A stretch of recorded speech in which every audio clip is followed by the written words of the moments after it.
And the first thing a true operator tells me when I say, what are you going to do to impact the business? They're going to say, I want to make sure that we're culturally aligned. They're going to say, I want to make sure there's no culture issues in the team. I'm going to turn around the culture if I need to.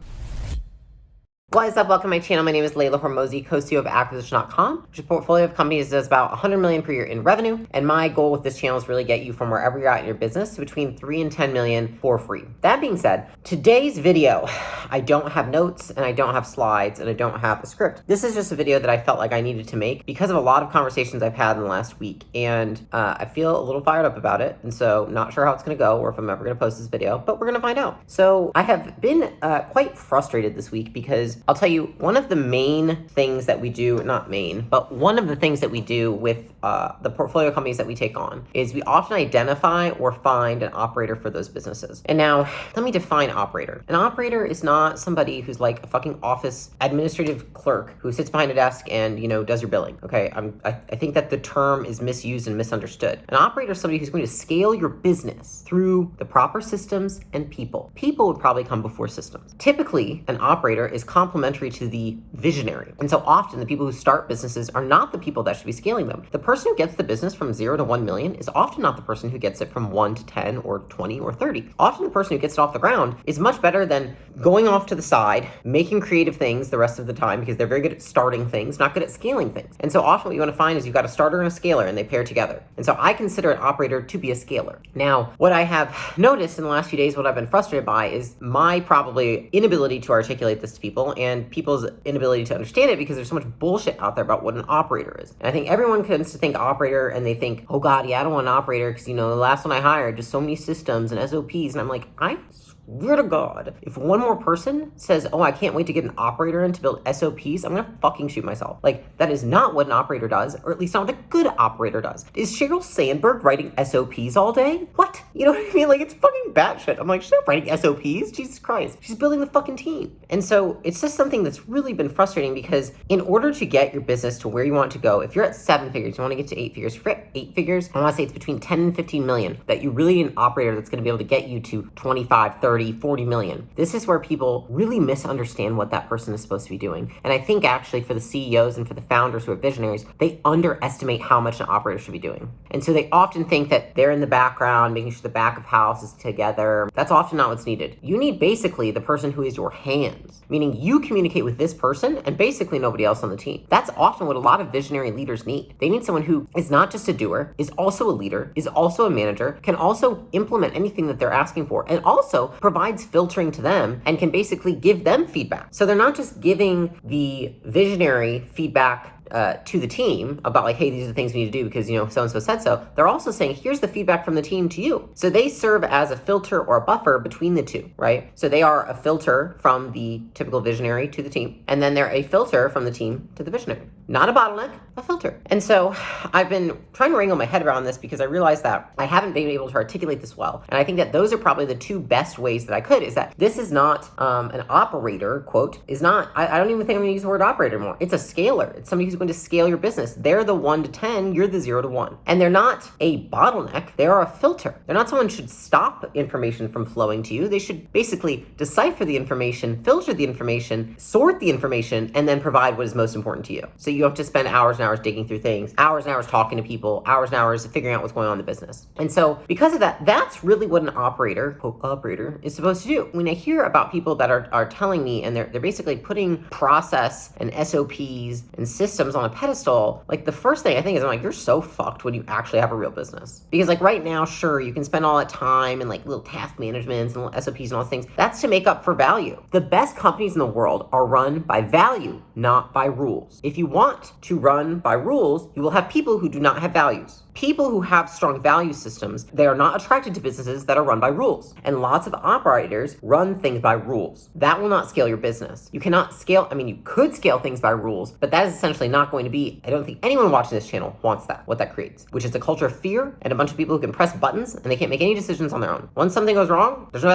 SOP for that. Oh, well then I don't know what the fuck to do. You see this a lot in like big corporations. And that's why I'm not an advocate for an operator coming in and putting a ton of SOPs and a ton of systems in place. The right operator operators, guys, I interview top-notch operators all the time. They would never come in and bombard a company with systems. Never. They all know that, one, they're there to make sure that we generate more revenue, more sales, we grow the business. They're revenue driven. They're revenue drivers. I had an operator that I was interviewing the other day. She's been doing this for 20 years and she's an absolute stud. And she literally said to me, she goes, yeah, I mean, well, who else is supposed to drive revenue in the business? And I'm like, dude, amazing, but that's not what anyone thinks. They don't think you drive revenue. Nobody thinks I drive revenue. They think, oh, you take care of little back office shit. That is such a misinterpretation. An operator should be driving revenue while the visionaries out there thinking about like 5 years in advance or like making things, making creations. That's essentially like what a lot of people in this day and age do. And so it's a little frustrating, but I wanted to try and break it down in this video, which is turning into a rant. I don't know what it is. We're just going to see. Because I hate seeing so many people think that they have this great person on their team when they don't. They're like, no, they've made so many SOPs. You should see this book. When someone gets hired, I had someone tell me this. They're like, dude, when someone gets hired, we have a 75-page manual. And I was like, barf,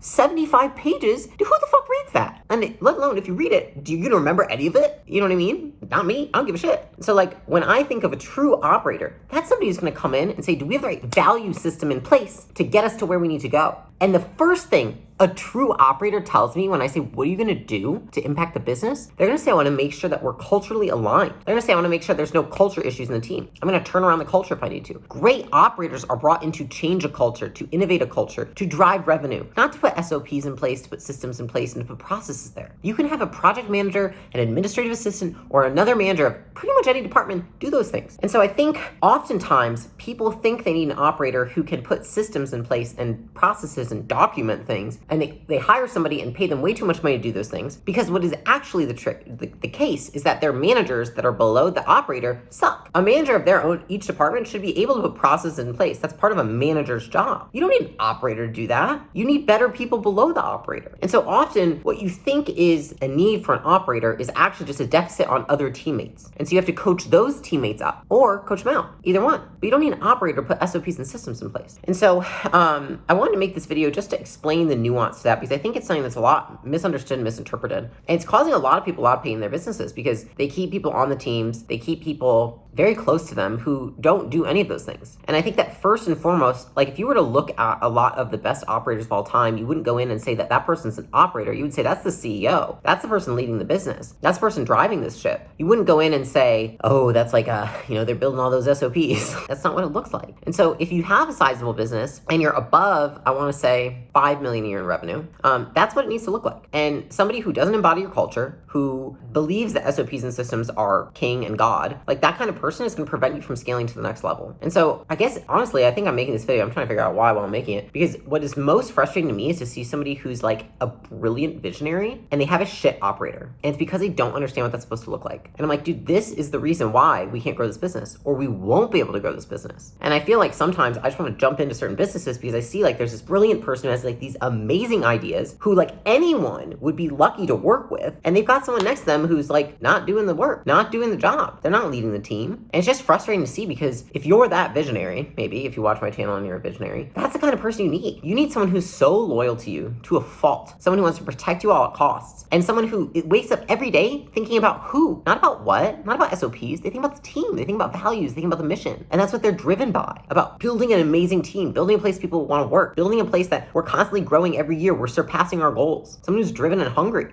And so I think that often what happens is that in those visionary roles, you think I need something so opposite of who I am. But at the same time, if you get something that's so opposite, how do they take anything off your plate if they don't have any of the same skill sets? It's something to think about. And so I felt the need to make this short video. I hope if you don't understand what an operator, quote, quote, is supposed to do, and you are between 3 and 10 million in revenue, this video can be a little bit enlightening to you. And if you're an operator and you're new and inexperienced, like I just plead to you not to get on your high horse and think that like every time you enter a new business, like you need to put in all these processes and systems to validate your worth, because that's not what people want. That's not what a visionary leader wants. They want you to make their life easier, not to make it harder. And so you've got 6 systems now you've got to go through, and I need you to log into Asana and HubSpot and the CRM and all these things. Like there's no black and white, and you've got to do what works for the company and what works for that visionary. And bombarding people with systems and processes and SOPs that they're never going to use, but it makes you feel important, it's just not helpful for the business. So with that, I'm out. What's up, guys? Thank you so much for watching my video and this channel. I wanted to go ahead and encourage you to subscribe so you can find out when I have new videos that are releasing.